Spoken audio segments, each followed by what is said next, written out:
यह डिक्टेशन आपको achievers classes की तरफ से दी जा रही है।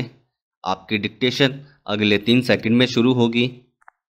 3, 2, 1 स्टार्ट।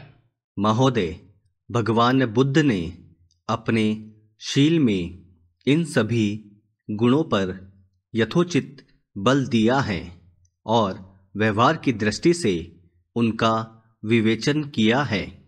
बुद्ध जयंती समारोह द्वारा संसार के राष्ट्रों को सुख तथा शांति देने वाले भगवान के संदेश को स्मरण करने और उसका चिंतन करने का जो अवसर मिला है, मैं समझता हूँ कि यह मानव जाति का सौभाग्य है।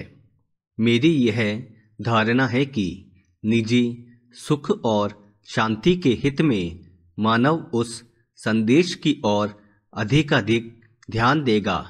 यह प्रसन्नता की बात है कि कई एक राष्ट्रों ने पंचशील के सिद्धांतों को स्वीकार कर लिया है। इस सिद्धांत पर आचरण द्वारा पारस्परिक मतभेद निस्संदेह कम किया जा सकता है और राष्ट्रबल प्रयोग अथवा युद्ध से मुक्त हो सकते हैं। भगवान बुद्ध का समस्त जीवन, उनके सारगर्भित प्रवचन और उनका संदेश प्रत्येक व्यक्ति के लिए उपलब्ध है। कोई भी व्यक्ति उनसे लाभ उठा सकता है और अपनी आत्मा को उन्नत कर सकता है। हमारे देश में जहाँ भगवान ने निर्वाण प्राप्त किया और प्रथम उपदेश दिया, महात्मा बुद्ध का जनता के हृदयों में ऊंचे से ऊंचा स्थान है। प्राचीन परंपरा के अनुसार भारत के लोगों ने उन्हें कालांतर में ईश्वरीय अवतार का पद दिया था और इस देश से बौद्ध मत के लुप्त हो जाने के बाद भी विष्णु के रूप में उनकी पूजा बराबर होती रही।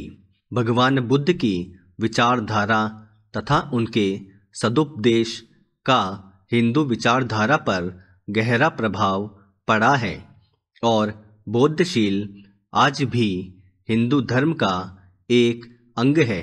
पैरा, मैं विनम्रतापूर्वक एक और बात कहना चाहूँगा। भगवान बुद्ध ने इसी भूमि में निर्वाण प्राप्त किया और यहीं उन्होंने धर्म प्रचार की व्यवस्था की। सदियों तक इस देश की अधिकांश जनता बौद्ध मत की अनुयायी रही और यहाँ के प्रतापी नरेशों और धर्मरत भिक्षुओं के अध्यवसाय से बौद्ध मत का अनेक देश देशांतरों में प्रसार हुआ। किंतु संयोग से अथवा कुछ ऐतिहासिक कारणों से बौद्ध मत प्राय भारत से लुप्त हो गया। यह सब होते हुए मैं कह सकता हूँ कि 2000 वर्ष की इस समस्त अवधि में भगवान बुद्ध के प्रति यहाँ के लोगों की आस्था तथा श्रद्धा बराबर रही। विश्व के इतिहास में शायद और कोई ऐसा उदाहरण नहीं मिलेगा। मुझे कोई भी दूसरा देश ऐसा दिखाई नहीं देता जहाँ कोई अवतार हुआ हो और समस्त जनता कुछ समय तक उसकी अनुयायी रहकर किसी अन्य मत को अपना चुकी हो, परंतु फिर भी उस देश में उस अवतार का वही आदर और उसके प्रति वही आस्था की भावना बनी रही हो जैसी भारत में भगवान बुद्ध के प्रति हजारों वर्षों से रही है। हो सकता है कि यह सहिष्णुता और यह उदारता इस देश को स्वयं भगवान बुद्ध की ही देन हो। इस समय मानव एक संध्याकालीन समय से होकर गुजर रहा है। भौतिक विज्ञान एक पराकाष्ठा तक पहुंच चुका है। ऐसा मालूम पड़ता है कि मानव ने भौतिक संपन्नता को ही सुख का एकमात्र साधन मान लिया है। पैरा, महोदय, भारत विशेषकर गांवों में ही बसता है।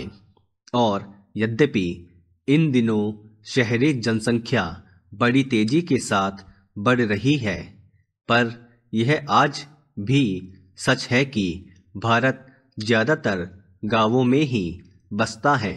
गांवों और गांव वालों की उन्नति के लिए जो कुछ भी किया जाए उसका केवल स्वागत ही नहीं होना चाहिए, बल्कि उसको प्रोत्साहन देने के लिए सरकार और लोगों को प्रत्येक संभव प्रयत्न करना चाहिए। महात्मा गांधी इसलिए गांवों के विकास पर बहुत जोर दिया करते थे। यह एक बड़ा शुभ विचार है कि आज उनके जन्मदिन पर इस सामुदायिक विकास योजना को प्रारंभ किया जा रहा है।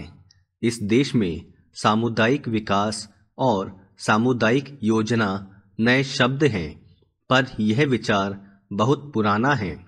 इसका मौलिक तात्पर्य किसी एक दिशा में उन्नति के विपरीत चहुमुखी उन्नति से है।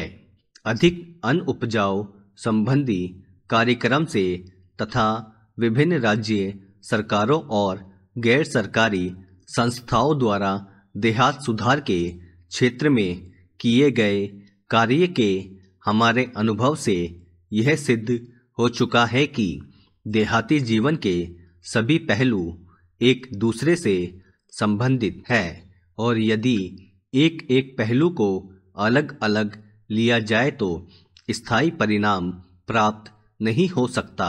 इसका यह अभिप्राय नहीं कि विशिष्ट समस्याओं को महत्व न दिया जाए, परंतु उनसे संबंधित आयोजन किसी विस्तृत योजना के ही अंग होने चाहिए और वे समस्याएं उस योजना के अंतर्गत आ जाएं।